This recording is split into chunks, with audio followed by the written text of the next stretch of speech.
David? I just want to pick up on one point on the last point that you made, General, and then introduce another thought here.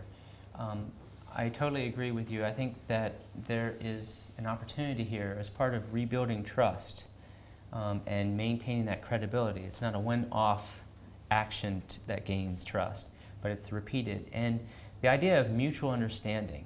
There's self-interest, there's mutual interest, and I think there's mutual understanding. And if we can, instead of framing it in the sense of one side telling the other side, correcting, in a school fashion, but rather best practices. Let's learn from one another. I think we can go a long way in reframing and reinventing the West, as this session is the theme of this session.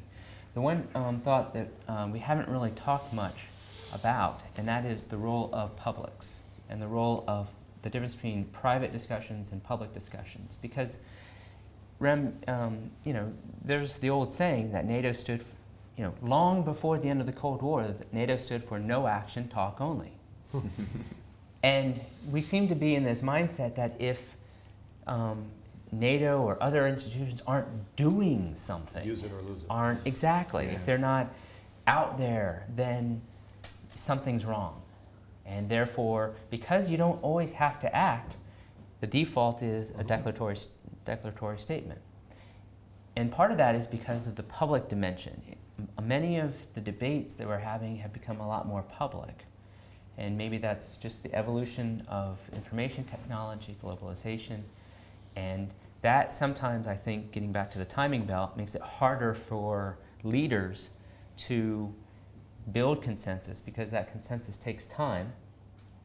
And if you make a statement and it's going to be on a Twitter or on a 24-hour show the next day, then it makes it that much harder to then develop that way of thinking. And I think that's something that maybe we could discuss a bit further. I'm glad, and you're giving us a good lead-in for this afternoon. And part of why we put the liberal democracy piece in was precisely to try to link this up to publics and to look at the crises there, and we need to go, because I think we all agree without that, this is all an elite discussion. It's very clever, but we don't get down to the soldier level as to why are you doing this, or to the public level, why are you making sacrifices of any kind? And we've done a lousy job, I think, as elites explaining it, and that's part of why we're here.